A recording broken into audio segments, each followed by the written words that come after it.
उत्तर प्रदेश के विधानसभा चुनाव को देखते हुए बहुजन समाजवादी पार्टी पूरी तरीके से मैदान में उतर चुकी है। बहुजन समाजवादी पार्टी अपनी पूरी तैयारी कर रही है। आज से बहुजन समाजवादी पार्टी के सांसद सतीश चंद्र मिश्रा पश्चिमी उत्तर प्रदेश से फतेहपुर में जो रिजर्व सीटें हैं उनको लेकर प्रचार प्रसार की शुरुआत कर रहे हैं। आपको बता दें कि 8 दिसंबर से 30 दिसंबर तक ये जो जो जितनी भी पूरे प्रदेश की रिजर्व सीटें हैं उन पर सतीश चंद्र मिश्रा जो है पहुँचकर हर विधानसभा क्षेत्र में पहुंचकर अपनी पार्टी का प्रचार प्रसार करने का काम करेंगे। तो वहीं पर जो है बहुजन समाजवादी पार्टी के जो नेता हैं उन्होंने साफ तरीके से कह दिया है कि जिस तरीके से भारतीय जनता पार्टी की सरकार उत्तर प्रदेश में दलितों पर अत्याचार कर रही है, जिस तरीके से तमाम दलित जो है तमाम दलितों की हत्याएं उत्तर प्रदेश की सरकार योगी सरकार में हो रही हैं, इसका जो है कई बार जो है इस पर मायावती ने भी अपना ट्वीट करके साफ कर दिया है कि दलित विरोधी ये सरकार है भारतीय जनता पार्टी। तो सतीश चंद्र मिश्रा आज से पश्चिमी उत्तर प्रदेश से चुनाव प्रचार की शुरुआत कर रहे हैं। जो रिजर्व सीटें हैं उन पर वो अपनी पहले 8 दिसंबर से 30 दिसंबर तक चुनाव प्रचार करेंगे और लगातार जो है उत्तर प्रदेश के 2022 को विधानसभा चुनाव को देखते हुए सतीश चंद्र मिश्रा लगातार उत्तर प्रदेश की राजनीति को आगे बढ़ाने के लिए, लगातार उत्तर प्रदेश में बहुजन समाजवादी पार्टी को आगे बढ़ाने के लिए सक्रिय हैं। तो आज सतीश चंद्र मिश्रा फतेहपुर पहुंचे हैं जहां पर वो रिजर्व सीटों पर चुनाव प्रचार भी करेंगे। क्या कुछ सतीश चंद्र मिश्रा ने फतेहपुर जाने से पहले कहा है, आइए सुनवाते हैं। देखिए, हिंदुत्व क्या उसका पार्ट नहीं है? उसका वजह है कि देखिए, हिंदुत्व क्या, हिंदू मुस्लिम जितने माइनॉरिटीज़ हैं ये सब समाज के अंग हैं। तो हम लोग सबको ले करके चलने की बात करते हैं, ये लोग तोड़ने की बात करते हैं। हम लोग सोशल इंजीनियरिंग जब करते हैं तो सर्वधर्म और सर्व जाति, हर जाति, इनको सबको आपस में ले करके एक साथ उनका भाईचारा बना करके और उनको आगे बढ़ाने की बात करते हैं, जिससे कि प्रदेश बढ़े और उनकी भी तरक्की हो। सर, आप जैसे शुरू करते हैं, किसी न किसी मंदिर चले जाते हैं, किसी न किसी जो है धर्म में चले जाते हैं, तो लगातार ऐसी चीज़ों को शुरुआत करते हैं। तो बीजेपी कहीं ना कहीं इस बात को लेकर लगातार ध्रुवीकरण कर रही है, लगातार कह रही है। बीजेपी तो परेशान हो रही है, लगता है वो, अगर उनको लग रहा है कि मंदिर कोई और व्यक्ति ना जाए, कहीं और धर्म के स्थली पे और कोई ना जाए, सिर्फ बीजेपी के ही लोगों का अधिकार है, तो इसका कोई पट्टा लिखा लें पूरे देश में और प्रदेश में, उसके बाद कह दें कि औरों के लिए बैन है। सर, किसान बिल की बात, हम तो अभी घर से निकले हैं, पूजा करके निकले, तो उसमें क्या वो हमको यहाँ घर के अंदर भी रोक देंगे? सर, किसान बिल की बात की, राज्यसभा में आपने सवाल उठाया था, लगातार जनता के बीच में आपने तमाम सम्मेलनों में भी किसानों के मुद्दे लगातार उठाए।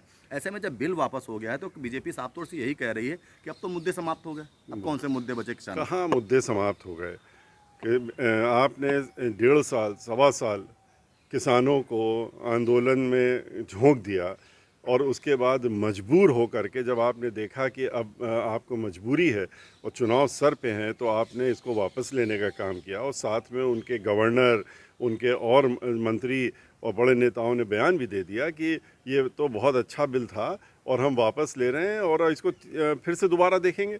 तो जब उनकी नियति साफ नहीं है तो किसान तो समझ रहा ना उनकी नियत। तो फिर जो 700 लोग मर गए, उनका क्या दोष था इस आंदोलन में? इस दौरान में इस बिल को जो इन्होंने लगा रखा था, उनका ना कोई कॉम्पनसेशन, ना उनको कोई नौकरी, ना कुछ उनके परिवार वालों को आपने उनके बारे में एक शब्द नहीं बोला। और इतना ही नहीं, आपने उनके ऊपर सैकड़ों की संख्या मुकदमे दर्ज कर रखे हैं। हम लोगों ने कहा कि उनको वापस लेने की बात करिए, इसीलिए उन्होंने कहा कि हम संसद में चर्चा नहीं करेंगे। सर, आपकी दौरा शुरू कर रहे हैं, ये कहाँ का दौरा है और किन किन जगहों पर आप जाएंगे? देखिए, आज हम 2 रिज़र्व सीट्स पे जा रहे हैं और पूरे उत्तर प्रदेश में हमको हर रिज़र्व सीट्स को कवर करना है। लेकिन शुरुआत हमारी आज है मंझनपुर से और खागा से। इन 2 रिज़र्व सीट्स में हमारा प्रोग्राम, पहला प्रोग्राम मंझनपुर में है। यहाँ से निकल के सीधे मंझनपुर जाएंगे, फिर वहाँ से निकल कर के खागा में जाएंगे और इसके बाद 3 तारीख को हमारा मोहान में है और पहली मीटिंग तो हमारी कानपुर में, बिल्हौर में है और उसके बाद लौटते समय हमारी मोहान में है, जो दोनों रिज़र्व सीट्स हैं।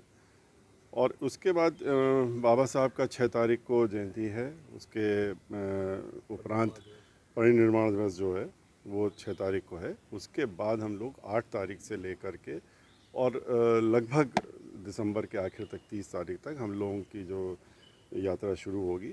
तो पूरे उत्तर प्रदेश को कवर करते हुए जितनी भी रिज़र्व सीट्स हैं उनको हम लोग जाने का काम करेंगे। सर, इस सम्मेलन में किस तरीके का होगा, क्या स्ट्रैटेजीज होंगी आपकी, क्या एक्टिविटीज़ होगी, क्या करेंगे?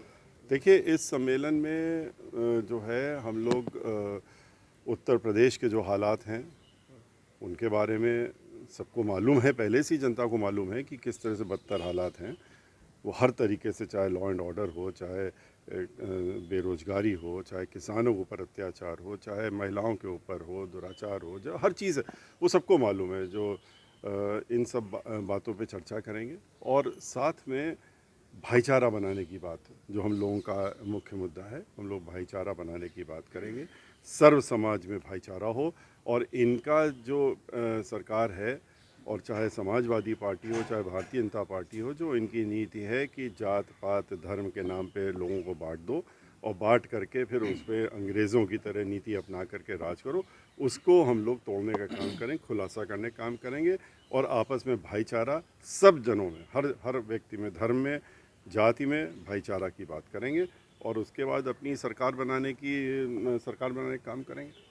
ऐलान किया जाएगा या उनके लिए कुछ कहा जाएगा? देखिए, किसानों के लिए हर तरह के जो उनके हित में होगा, हर तरीके से किसानों को हमारी सरकार जब आती है तो सबका ख्याल रखते हुए किसानों का खास ख्याल रखा है।